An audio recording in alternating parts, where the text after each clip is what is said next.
Hello students, welcome to my channel and I am Nimit sir. Today I am uploading part 3 of chapter number 11 and our subject is OC. So today we are going to start our new topic, Consumer Protection Act 1986. Students, मैंने अपने previous video में आपको types of consumer एक्सप्लॉयटेशंस बताया था और importance बताया था। Importance हमने दो पढ़े थे, एक बिजनेस व्यू पॉइंट के हिसाब से पढ़ा था और एक कंज्यूमर व्यू पॉइंट के हिसाब से पढ़ा था। आज हम नया टॉपिक पढ़ने वाले हैं, कंज्यूमर प्रोटेक्शन एक्ट 1986। मैं आपको बता देता हूँ, जो कंज्यूमर प्रोटेक्शन एक्ट ये एक लॉ बनाया गया था हमारे गवर्नमेंट द्वारा कस्टमर्स की सुरक्षा के लिए, उनके प्रोटेक्शन के लिए जो लॉ बना था, जो कानून बना था, वो 1986 में बना था। तो ये आपको ईयर पूछा जा सकता है एमसीक्यू के अंदर कि भाई कंज्यूमर प्रोटेक्शन एक्ट कब पास हुआ था, तो आपको पता होना चाहिए 1986 में। अब हम स्टार्ट करेंगे। जो इसका छोटा सा इंट्रोडक्शन दिया हुआ है वो पहले मैं आपको डिटेल में समझा दूंगा। अगर मैं आपको बताऊं, कंज्यूमर प्रोटेक्शन एक्ट जो है वो बहुत ही इंपॉर्टेंट है students. As a customer, as a consumer, दोनों एक ही होता है स्टूडेंट्स, ग्राहक बोलते हैं उसे। कस्टमर की प्रोटेक्शन करना बहुत ज़रूरी है, बिकॉज अगर कस्टमर को कोई सुरक्षा नहीं मिलेगी तो ये जो सेलर्स है, ये जो प्रोड्यूसर्स है, वो उन्हें चीट करते ही रहेंगे। तो ये जो कंज्यूमर प्रोटेक्शन एक्ट है, उनका मेन गोल क्या है? तो स्टूडेंट्स, जो मैंने नोट्स में लिखा है आप लोगों के लिए, वो मैं पहले आपको एक ईजी वे में समझा दूंगा कि भाई द मेन एम क्या है। तो देखिए यहाँ पे आपको मेरे नोट्स में दिख रहा होगा, the main M of the act. ये जो एक्ट है 1986 में पास हुआ था, इसका जो मेन एम क्या है? इसका मेन एम है to protect the right of consumer. Consumer को हक, जो हक दिया गया है वो उन्हें मिलना चाहिए, बाय गार्डिंग देयर इंटरेस्ट। अब कंज्यूमर को कैसे प्रोटेक्शन यहाँ पे दी जाती है? हमारे जो ग्राहक होते हैं सोसाइटी में, जो सामान परचेस करते हैं, उन्हें कैसे सुरक्षा मिलती है? जैसे आपको पता होगा, ये जो सेलर्स होते हैं, जो प्रोड्यूसर्स होते हैं, ये चीटिंग करते हैं कस्टमर के साथ। उन्हें डबल प्राइस में मार्केट में सामान बेचा जाता है। जो कस्टमर इग्नोरेंट है, जिसके पास बिल्कुल भी नॉलेज नहीं है, उनको उल्लू बनाया जाता है, उनको डिफेक्टिव प्रोडक्ट मतलब डुप्लीकेट सामान दिया जाता है। सर्विस की प्रॉमिस की जाती है, जैसे डॉक्टर्स है, लॉयर्स है, वो उन्हें प्रॉमिस करते हैं पर बाद में अपनी ड्यूटी नहीं निभाते। और बिजनेस की जो पॉलिसीज होती है वो इररिलेवेंट होती है। इररिलेवेंट का मतलब होता है स्टूडेंट्स, नॉट प्रॉपर। जो पॉलिसीज होती है बिजनेस की वो प्रॉपर नहीं होती। जैसे मैं आपको बताऊं, आपको गारंटी दी जाएगी, वारंटी दी जाएगी, गारंटी दे सकते हैं या वारंटी देते हैं, पर बाद में आपको, जब आप उनको बोलते हो कि भाई आपने गारंटी दी थी 6 महीने की और 6 महीने के अंदर ही मेरा प्रोडक्ट बिगड़ गया तो आप मुझे रिप्लेस करके दीजिए, तो वो बहाने बनाएंगे। मतलब उन्होंने जो पॉलिसीज बनाई थी कि भाई हम आपको वारंटी गारंटी देंगे, बट बाद में जब आप उनके पास जाते हो तो आपको ये कोई फैसिलिटी दी नहीं जाती। तो ये जो कंज्यूमर प्रोटेक्शन एक्ट है, ये 3 लेवल पे काम कर रहा है, लोकल लेवल, स्टेट लेवल और नेशनल लेवल। मतलब ये जो कंज्यूमर प्रोटेक्शन एक्ट है, ये आपको तीनों लेवल पे काम करता है। इसके लिए 3 कोर्ट बनाए गए हैं।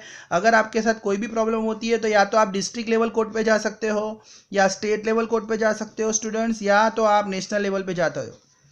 इसलिए इसको 3 लेवल बोले गए हैं, that's why it is called triple layer. Triple level का मतलब होता है district, this is the first level, this is the second level, this is the third level. यहाँ पे इंसाफ नहीं मिलता है तो यहाँ पे अपील करो, और यहाँ पे भी अपील करने के बाद इंसाफ नहीं मिलता है तो you can go at a national level. Okay students, तो this is the introduction. I hope आपको समझ में आया होगा। अब हम आगे आते हैं स्टूडेंट्स। इसका जो मीनिंग है मैं आपको समझाऊंगा अभी। Meaning of consumer protection. तो ये जो कंज्यूमर प्रोटेक्शन है, इसका मतलब क्या है? कंज्यूमर प्रोटेक्शन का मतलब होता है कि जो कस्टमर होता है, जो ग्राहक होता है, उन्हें इन लोगों से बचाना। अगर ये लोग ज़्यादा प्रॉफिट कमाने के लिए आपको एक्सप्लॉइट कर रहे हैं, आपको चीट कर रहे हैं, तो ये जो कंज्यूमर प्रोटेक्शन एक्ट के द्वारा आपको प्रोटेक्शन दी जाती है, क्योंकि आपको पता होगा ये जो मैन्युफैक्चर होते हैं या सेलर होते हैं वो अपने ग्रीड को पूरा करने के लिए, अपने लालच को पूरा करने के लिए, प्रॉफिट ज़्यादा कमाने के लिए, हाई प्रॉफिट कमाने के लिए कस्टमर्स को डुप्लीकेट सामान देते हैं, चिटिंग करते हैं उनके साथ, उनको जो प्रॉमिस करते हैं वो उनको नहीं दिया जाता, एडवर्टीजमेंट दिखाते हैं, जब आप उसके पास जाते हो तो वो फैसिलिटी आपको नहीं मिलती।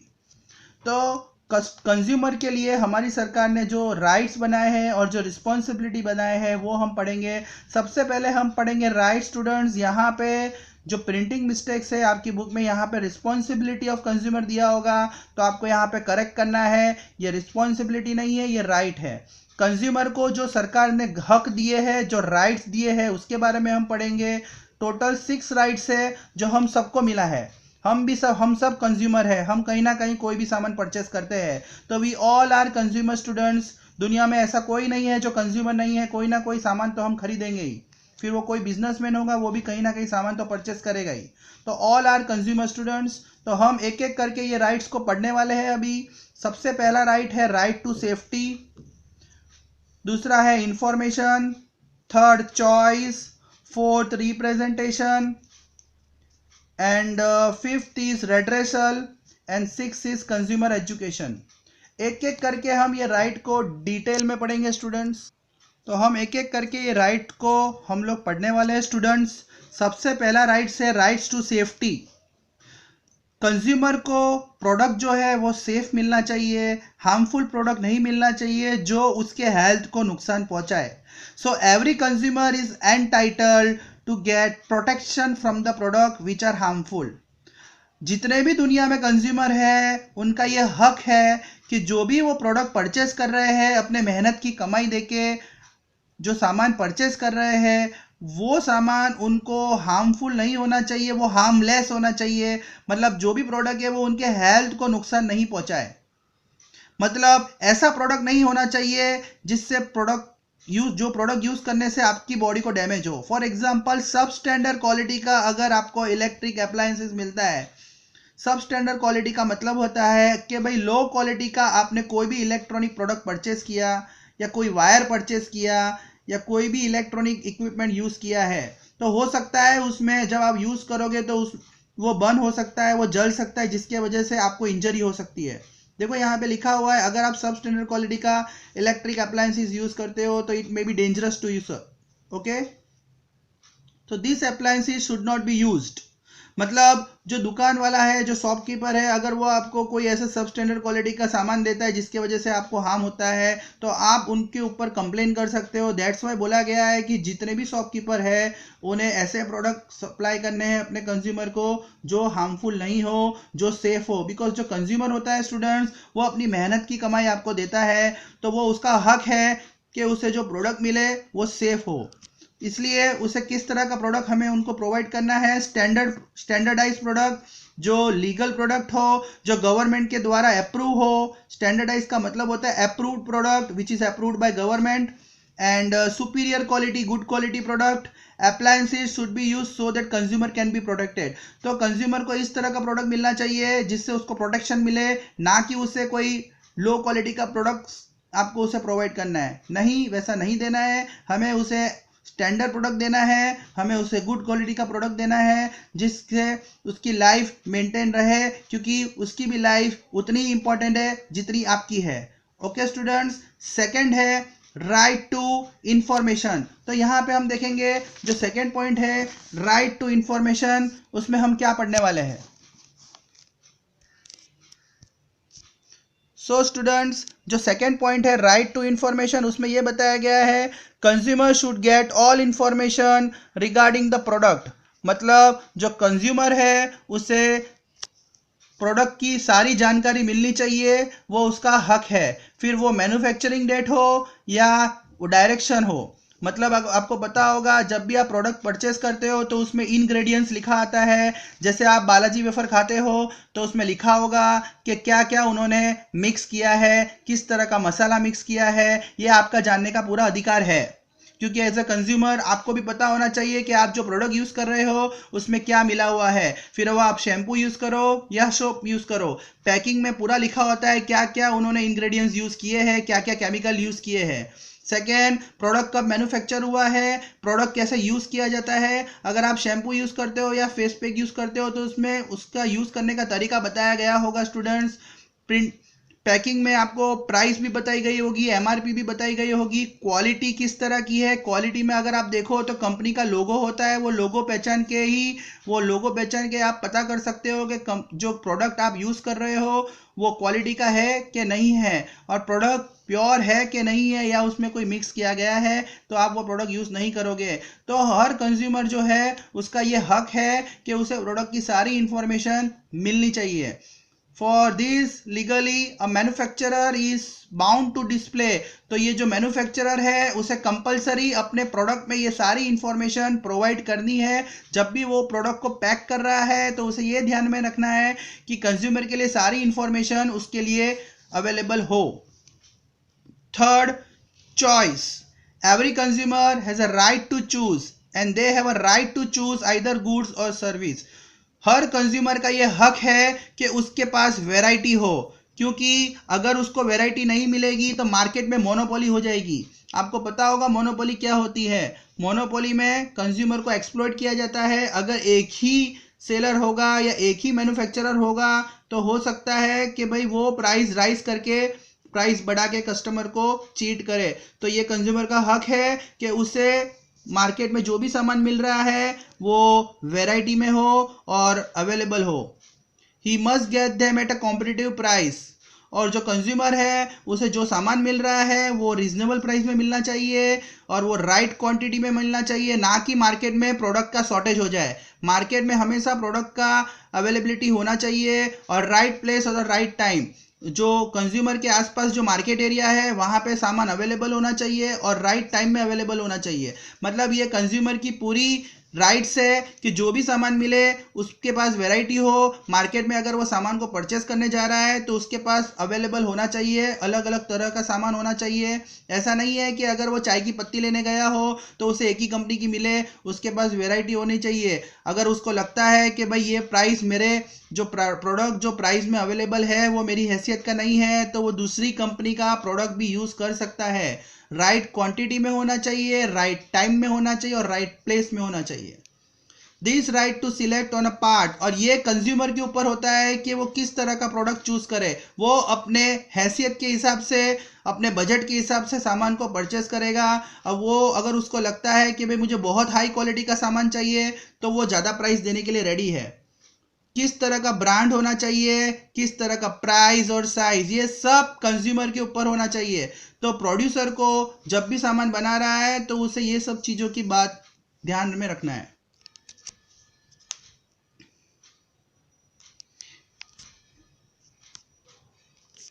सो स्टूडेंट्स, हम आगे बढ़ते हैं। जैसे एग्जांपल आपको दिया हुआ है यहाँ पे, in the two wheeler range there are wide varieties to satisfy the requirement. अगर आप देखो तो जब आप बाइक खरीदने जाते हो तो आपको वेराइटीज मिलती है। सब बाइक का इंजन वगैरह होगा, पावर होगा, कलर होगा या डिज़ाइन होगा, सब अलग अलग होगा, पर सब में एक चीज़ कॉमन होगी, सब क्वालिटी आपको दे रही होगी। हाँ, हो सकता है कि अगर बहुत हाई पावर इंजन है जिसका डिज़ाइन बहुत ही एंटीक है तो उसका प्राइस में थोड़ा बहुत आपको चेंजेस देखने को मिलेगा। बट स्टूडेंट्स, मार्केट में आपके पास अवेलेबल है प्रोडक्ट, वेराइटीज अवेलेबल है, तो आप उसको चॉइस कर सकते हो। Now representation. तो स्टूडेंट्स, हम आगे बढ़ेंगे। रिप्रेजेंटेशन का मतलब क्या होता है, तो हम इसमें आगे बढ़ते हैं students. Representation, if a consumer is dissatisfied with the product, अगर आप प्रोडक्ट से सेटिस्फाइड नहीं हो तो you have a right to represent your case. मतलब आप कंप्लेन कर सकते हो, ये आपका पूरा राइट है। इसलिए जितने भी बिजनेस यूनिट्स होते हैं उन्होंने अपना एक डिपार्टमेंट स्टार्ट किया है, complain solving department. Students, complain redressal, what is the meaning of redressal? Redressal का मतलब होता है सॉल्विंग। सॉल्व करना, कंप्लेन को सॉल्व करना। आपने देखा होगा टोल फ्री नंबर्स वगैरह होते हैं या कंप्लेन नंबर्स होते हैं। जब आप प्रोडक्ट को परचेस करते हो तो पीछे जो पैकिंग होता है उसमें आपके कोई फीडबैक्स होते हैं या कुछ होता है, तो वो आप नंबर पे डायल करके आप अपने कंप्लेन को बता सकते हो। वो ट्राई करेंगे आपकी कंप्लेन को सॉल्व करने का, बिकॉज अगर वो आपकी कंप्लेन को सॉल्व नहीं करेंगे तो मार्केट में जो उनकी इमेज होगी, कंपनी की रेपुटेशन होगी, गुडविल होगी, वो डाउन हो सकती है। इसलिए हर बिजनेस यूनिट अपने कस्टमर का ध्यान रखता है, वो पूरी कोशिश करता है कि अपने कस्टमर्स की कंप्लेन को जल्दी से जल्दी सॉल्व करे। इसलिए उन्होंने अपने एक यूनिट बनाया है कंप्लेन सॉल्विंग डिपार्टमेंट, जहां पे सारे कस्टमर्स के केस होते हैं वो सॉल्व किए जाते हैं, जिससे उनको इंसाफ मिले। नाउ स्टूडेंट्स, हम आएंगे 5th नंबर पे, रेड्रेसल। रेड्रेसल का मतलब होता है सॉल्व करना। अभी मैंने आपको प्रीवियसली बताया था कि रेड्रेसल मतलब सॉल्व। तो हम आगे बढ़ेंगे। If a consumer get substandard quality, अगर कस्टमर को लो क्वालिटी का प्रोडक्ट दिया गया है as compare to what he has promise, अगर कस्टमर को प्रॉमिस किया गया था कि आपको अच्छी क्वालिटी का सामान मिलेगा, बट जब उसको मिलता है सामान तो वो लो क्वालिटी का होता है, तो उसका पूरा हक है कि आप उसकी कंप्लेन को सॉल्व करें, आप उसको कॉम्पेंसेशन दे। कॉम्पेंसेशन का मतलब होता है स्टूडेंट्स, जो भी उसको लॉस हुआ है वो आपको देना है। या तो आप उसको प्रोडक्ट को रिप्लेस करके दो या तो आप उसके पैसे वापस करो। देखो यहाँ पे लिखा हुआ है रिप्लेसमेंट, या तो आप उसको रिप्लेस करके दो या तो प्रोडक्ट डैमेज हो गया है तो फ्री रिपेयरिंग करके दो। ये आपकी जिम्मेदारी है, कस्टमर को इंसाफ मिलना चाहिए। If there is any damage to the consumer a compensation is offered, अगर कस्टमर के हेल्थ को कोई लॉस होता है या डैमेज होता है तो उसे कॉम्पेंसेशन मिलना चाहिए। जो फाइन है वो तो आपको उसको देना ही पड़ेगा। कॉम्पेंसेशन का मतलब जो भी लॉस हुआ है, जो फाइन है, वो आपको उसको प्रोवाइड करना पड़ेगा, वो उसका पूरा हक है। Consumer education, every consumer has a right to know and remain inform throughout his life. देखो कंज्यूमर एजुकेशन तो होना ही चाहिए, हम सब कंज्यूमर है, हमें मार्केट का पूरा नॉलेज होना चाहिए, तभी जाके हम अच्छा सामान परचेस कर सकेंगे। सो स्टूडेंट्स, मैं आपको यही बता रहा था कि जो कंज्यूमर एजुकेशन है वो तो होना ही चाहिए। Consumer has the right to know, consumer का ये पूरा राइट है कि उसे सारी information time to time update होती रहे। मार्केट में जितनी भी इंफॉर्मेशन है, जितने भी नए मार्केट में प्रोडक्ट लॉन्च हो रहे हैं, उसके बारे में उसे पूरा नॉलेज मिलता रहे। Consumer should get right quality quantity at a given time place at ideal price. देखो ये कंज्यूमर का हक है कि उसे क्वालिटी तो साथ साथ में मिलनी ही चाहिए, क्वालिटी के साथ क्वांटिटी, मतलब जो सामान उसे मिल रहा है वो सामान की क्वालिटी के साथ उसका रीजनेबल प्राइस होना बहुत ज़रूरी है। मतलब क्वांटिटी और क्वालिटी दोनों कंज्यूमर के फेवर में ही होनी चाहिए, तभी वो अट्रैक्ट होगा और उसको सेटिस्फेक्शन मिलेगा। और टाइम टू टाइम मिलते रहना चाहिए, जब उसको ज़रूरत है तब उसको सामान नहीं मिलेगा तो उसका कोई मतलब नहीं है। तो जब उसको रिक्वायरमेंट है तो मार्केट में स्टॉक हमेशा अवेलेबल होना चाहिए, और वो भी राइट प्लेस में। कंज्यूमर को दूर जाने की ज़रूरत नहीं होनी चाहिए, उसके आसपास जो मार्केट है वहाँ पे मिलना चाहिए। तो ये मैन्युफैक्चरर की ड्यूटी होती है, सेलर की ड्यूटी होती है कि वो रिजनेबल प्राइस में कंज्यूमर को प्रोडक्ट अवेलेबल करवाए। To get assurance for all, the consumer has a right to get educated. If a product or service is substandard against the assured quality, he should know that he is entitled to get legal relief.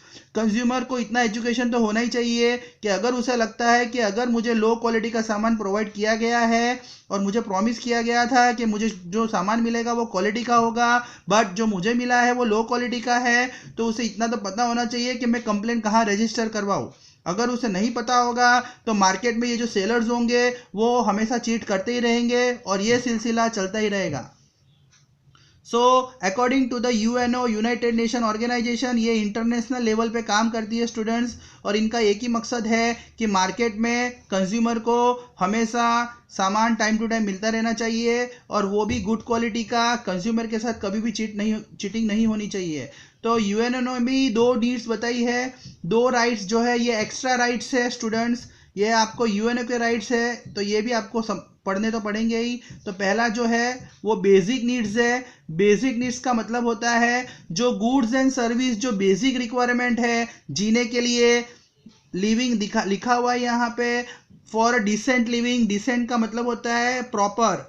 Consumer को जीने के लिए जो सामान है वो तो उसे मिलना ही चाहिए। फॉर एग्जाम्पल फूड, क्लोथ, ये तो बेसिक रिक्वायरमेंट है। अगर यही कंज्यूमर को नहीं मिलेगा तो वो अपनी लाइफ को अच्छे से नहीं जी पाएगा। और एक शेल्टर भी होता है स्टूडेंट्स, मतलब रोटी, कपड़ा और मकान, ये तो बेसिक है, ये तो मिलना ही चाहिए। मतलब कंज्यूमर को ये नहीं मिलेगा तो वो आगे नहीं बढ़ पाएगा। सेकेंड है हाइजीनिक एनवायरनमेंट। हाइजीनिक का मतलब होता है पॉल्यूशन फ्री एनवायरनमेंट। मतलब एनवायरनमेंट तो होना ही चाहिए बट वो पॉल्यूशन फ्री होना चाहिए। अगर वो पॉइजनस एनवायरनमेंट होगा तो कंज्यूमर की हेल्थ को असर पड़ सकता है। तो यूएनओ ने यही बताया है कि आप जो सामान बना रहे हो वो बनाओ बट एनवायरनमेंट को स्पॉइल मत करो। Hygienic environment is a protection from various types of pollution. मतलब आपको कोई पॉल्यूशन नहीं करना है, ना तो आपको वाटर पॉल्यूशन करना है, ना नॉइस पॉल्यूशन करना है, ना लैंड पॉल्यूशन करना है। सामान क्रिएट करो पर पॉल्यूशन फ्री रखो। कोई पॉल्यूशन फैलाने की ज़रूरत नहीं है, ना एयर में, ना वाटर में, ना किसी में। और जो फूड है वो भी केमिकल फ्री होना चाहिए। ऐसा नहीं होना चाहिए कि आपके फूड में केमिकल है और कंज्यूमर वो यूज़ कर रहा है तो उसकी हेल्थ को डैमेज हो रहा है। लैंड पॉल्यूशन भी करने की कोई ज़रूरत नहीं है। तो ये सब राइट्स थे जो मैंने आपको पढ़ाए। आई होप आपको समझ में आया होगा। अगर आपको कोई कंप्लेन हो या कोई इश्यूज़ हो तो आप मुझे कॉल कर सकते हो। Thank you.